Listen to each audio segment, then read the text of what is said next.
कपड़े का एक जोड़ा अपनी बहन और बुआ के घर पहुंचा दो तो सारे मोहल्ले को पता होता है मेरा भाई मेरा भतीजा लाया, सब में दिखाती रहती है। कुछ लोग कहते हैं कि नहीं यार, बहन और बुआ तो अमीर है तो जरूरत नहीं है उसकी, जरूरत होती है। अमीरी गरीबी मायने नहीं रखती, मायने रखता है कि उसके भाई के घर से आया, सीने से लगा के रखती है।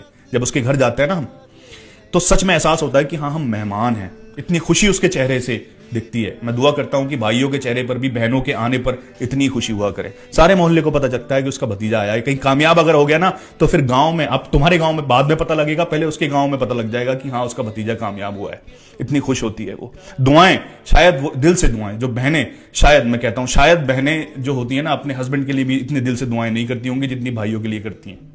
तो फिर क्यों क्यों हमारे चेहरों पर इतनी खुशी नहीं होती? बुआ ऐसी, बहन ऐसी, वो आ गई तो बोझ लगने लगती है। बोझ किस बात की? अरे जिस हिस्से में तुम रह रहे हो ना, जो तुम्हारे बाप का हिस्सा है, उसमें उस बुआ का, उस बहन का भी हिस्सा है जो माफ करके गई है। तो कोई एहसान नहीं कर रहे हो। जिस घर में तुम रह रहे हो उसका कोना कोना उसने अपने हाथों से संवारा होता है। तो फिर बहन पर, बुआ पर, एक त्योहार पर अगर उसे कपड़े का जोड़ा भेज रहे हो तो एहसान नहीं कर रहे। उसके आने पर अगर खुश हो रहे हो तब भी एहसान नहीं कर रहे, क्योंकि उसका हक बनता है, उसका घर है ये। कुछ लोगों ने बना लिया कि बुआ आती है, बहन आती है, ये लेकर जाती है, वो जाती है। कुछ नहीं लेकर जाती। जब वो आती है तो रहमत लेकर जाती है, और जब जाती है तो कितने सारे बवाल और बलाएं तुम्हारी लेकर चली जाती है तुम्हारे घर से। हर एक बाप का और भाई का यह हक बनता है कि बहन की बेटी के सर पे हाथ रखा रहे, और उसे एहसास ना होने दे कि जिस घर के कोने कोने में बड़े होकर वो उसे जिसे छोड़कर गई है वो छूटा नहीं है। वो घर उसका अभी भी है, जब चाहे जब आ सकती है। और हर बार